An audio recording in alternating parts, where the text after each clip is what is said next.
નમસ્કાર, જોહાર. વાત કરીશું ડાંગ જિલ્લાના આહવા તાલુકાના ગોરિયા ગામની. પ્રાથમિક શાળાના બાંધકામમાં ભ્રષ્ટાચારનો આક્ષેપ. ગ્રામજનોમાં ભારે રોષ જોવા મળી રહ્યો છે. ડાંગ જિલ્લાના આહવા તાલુકામાં આવેલ ગોરિયા ગામે સર્વ શિક્ષા અભિયાન હેઠળ નિર્માણ પામતી પ્રાથમિક શાળાના બાંધકામમાં ભારે અનિયમિતતાઓ સામે આવી રહી છે. કે આપ જોઈ શકો છો કે અહીં જે ચાલુ બાંધકામ છે બીમ કોલમના, એમાં કેટલા ગાબડાઓ પડી ગયા છે. જાગૃત નાગરિકના કહેવાથી એ લોકો ગાબડા તાત્કાલિક પૂરી ગયા છે. સ્લેબ ભરાઈ ગયો છે, છતાં પણ આજ દિન સુધી કોઈ પાણી આપવા નથી આવ્યું. બાંધકામ કાચું છે. આપ જાણો છો કે સિમેન્ટ કોન્ક્રીટને પાણી વગર ચાલતું નથી. છતાં પણ આપ આ બાજુ જોશો, કેમેરામેન બતાવશે કે એ લોકોએ પીસીસીનું કામ પણ જે કર્યું છે ગ્રાઉન્ડનું, તમે જોજો. ફ્લોરિંગનું કામ પણ એ લોકોએ ઈંટ પર કર્યું છે, જે બીમ કોલમ પર કરવાનું જોઈન્ટ નથી આપ્યા. અને આમાં ભ્રષ્ટાચારનો દાર્શનિક પુરાવો આપ જોઈ શકો છો. કોન્ટ્રાક્ટર દ્વારા હલકી ગુણવત્તાની સામગ્રી વાપરવામાં આવી હોવાના આક્ષેપો ગ્રામજનોમાં ભારે રોષ ફેલાવ્યો છે. સ્થાનિક ગ્રામજનોનું કહેવું છે કે શાળાના બાંધકામમાં માટીયુક્ત રેતી અને હલકી ગુણવત્તાની કપચીનો ખુલ્લેઆમ ઉપયોગ કરવામાં આવી રહ્યો છે.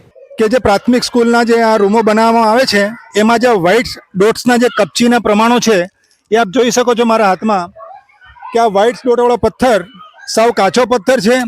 આમાં કન્સ્ટ્રક્શનમાં આવા મટીરિયલને કોઈ માન્યતા આપવામાં આવતી જ નથી. છતાં પણ આ કોન્ટ્રાક્ટરે જે આ મટીરિયલનો ઉપયોગ કર્યો છે, અને આપ જોશો એની સાથે સાથે રેતી પણ જુઓ આપ સાહેબ, કે રેતીમાં પણ સંપૂર્ણ 60% માટીનો પટ દેખાય છે. આ મારા હાથમાં જોઈ શકો છો આપ, કે આને તમે આમ ઉડાવો ને તો આ માટી ઉડે છે. જો સાહેબ, હવે આવું મટીરિયલ સાહેબ કોન્ક્રીટ સિમેન્ટ કોન્ક્રીટમાં કઈ રીતે માફક આવશે અને એનું ભવિષ્ય શું સાહેબ, એ બાબતે શિક્ષણ અધિકારી પૂરતું ધ્યાન આપે. સરકારના આવા ભૂલકાઓ સાથે આવી ભૂલો ના કરે, એ ધ્યાન આપવું ખૂબ જરૂરી છે. સ્લેબ ભરતી વખતે વપરાયેલી રેતીમાં 50% કરતાં વધુ માટીનું પ્રમાણ હોવાનું જોવા મળ્યું હતું. બાંધકામ દરમિયાન નિયમિત મુજબ પાણીનો છંટકાવ પણ કરવામાં આવતો હોય છે, પણ અહીં પાણીનો છંટકાવ કરવામાં આવ્યો નથી.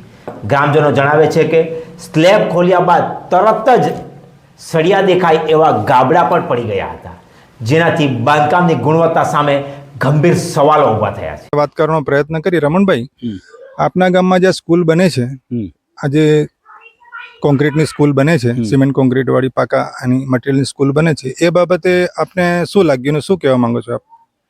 મારે એ જ કહેવાનું કે મારા છોકરા ભણવાના છે, તો સ્કૂલ સારી બનવી જોઈએ. સરકાર આટલા પૈસા નાખે તો સ્કૂલ સારી બનવી જોઈએ. નથી આને પાણી પીવડાવતા, મટીરિયલ બધું ખર્ચું ખરાબ વાપરે. અહીંયા કોઈ માણસો પણ નથી. કોઈ એક રોજમદાર મૂકીને પાણી એને છાંટવું જોઈએ 3 ટાઈમ. ને કામનું બાંધકામ બરાબર નથી થઈ રહેલું, તો સારું બને એ જ આપણે તો કહેવાનું. એટલે તમારું કેવું છે કે આ બાંધકામ કરીને ગયા, બીમ કોલમનું સ્લેબનું બાંધકામ પૂર્ણ કરીને ગયા પછી અહીંયા પૂરતું ધ્યાન પાણી માટે કોઈ આવતું નથી? માણસ જ નથી. આ એ લોકોનું તંબુ બતાવો, આમાં કોઈ માણસ છે નજીકના પડોશીને બતાવો, કયા કોઈ રહેતું નથી, તો આને કોણ પાણીને એમ છાંટવા? એટલે કામદારોનો કોઈ માલ મટીરિયલ કે એ લોકોનું રહેવાના સાધનો, ખાવા પીવાના કોઈ કશું અહીંયા છે જ નથી. આવે કામ કરીને નીકળી જાય, એ લોકોના માણસ આવે કે આ કામ કરીને નીકળી જાય. આ બધું અસ્તવ્યસ્ત બધું. જિલ્લામાંથી અત્યાર સુધી કોઈ અધિકારી અહીંયા ફરક્યા કે નહીં? એ લોકો આવે, આજે એન્જિનિયર આવેલા એને કહેવા ગયા તો તમારે જે કરવાનું તે કરો એમ કરીને નીકળી ગયા. એટલે આવી ઉદ્ધત જવાબ આપીને જતા રહ્યા. એને કીધું કે આને પાણી છાંટવાનું, જરા આ સારું કામ કરો એમ અમે રિક્વેસ્ટ કરી. એન્જિનિયર સાહેબનું નામ શું હતું? આ 26મી જાન્યુઆરીના દિવસે બધા ગામજનો કીધું કે કામ સારું થવું જોઈએ, ગામની સ્કૂલ બને, તો કોઈ પેલા લોકો ધ્યાન પર નથી જ આપે. અચ્છા, અધિકારીનું કઈ નામ જાણો છો આપ? નથી, કોઈનું નથી જાણતો. આ સ્લેબ બાબતે જાગૃત નાગરિકોએ શાળાના બાંધકામની દેખરેખ રાખતા એન્જિનિયરને ફરિયાદ કરી હતી, પરંતુ ફરિયાદ સાંભળવાના બદલે એન્જિનિયરે ફરિયાદ કરનારને ધમકી આપ્યાનો પણ આક્ષેપ કરવામાં આવ્યો છે. શાળા બનતી હતી ત્યારથી જ ગ્રામજનો વારંવાર કોન્ટ્રાક્ટર અને એન્જિનિયરને બાંધકામની ખામીઓ બાબતે ટોકતા આવ્યા હતા, છતાં કોઈ પણ પ્રકારની કાર્યવાહી કરવામાં આવી નથી.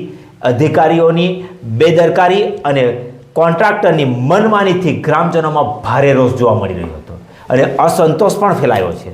અંતે કંટાળીને જાગૃત નાગરિકે મીડિયાને બોલાવી સમગ્ર મામલાનો ભ્રષ્ટાચાર જાહેર કર્યો છે. હવે પ્રશ્ન એ ઊભો થાય કે શું જવાબદાર અધિકારીઓ આ બાબતે ગંભીર મુદ્દે તપાસ કરી દોષિતો સામે કાર્યવાહી કરશે કે પછી સરકારી યોજનામાં ફરી એકવાર ગુણવત્તા સાથે સમાધાન કરવામાં આવશે? જે રીતની હાલમાં જ ઘટના બની છે સુરત ખાતે, સુરતના 21 કરોડના 9 લાખ લીટર પાણીની ટાંકી પત્તાના ધરાશાયની જેમ ધરાશાય થઈ ગઈ. એમાં 2 એન્જિનિયર અને 8 કોન્ટ્રાક્ટરોને પોલીસ દ્વારા કેસ કરીને જેલના પાંજરે પૂરવામાં આવ્યા છે. તો શું આવા બાંધકામ અને કોન્ટ્રાક્ટરો ઉપર સરકાર દ્વારા લગામ કસવામાં આવશે કે પછી આવા જ બાંધકામોને સરકાર પ્રોત્સાહન આપશે કે અધિકારીઓ પ્રોત્સાહન આપશે? કારણ કે આ સમગ્ર બાબતનું ધ્યાન ડાંગના ટીડીઓ સાહેબનો હોય છે, એન્જિનિયર સાહેબનો હોય છે, એસએમસીની સમિતિનો હોય છે, પણ કોઈએ પણ ધ્યાન આપ્યું નથી આ સમગ્ર કામમાં, શાળાના બાંધકામમાં. તો શું હવે આ રિપોર્ટ બાદ શાળાનું બાંધકામ અટકશે? એના લેબોરેટરી ટેસ્ટિંગ થશે કે પછી શાળાનું બાંધકામ આમનું આમ ચાલતું રહેશે?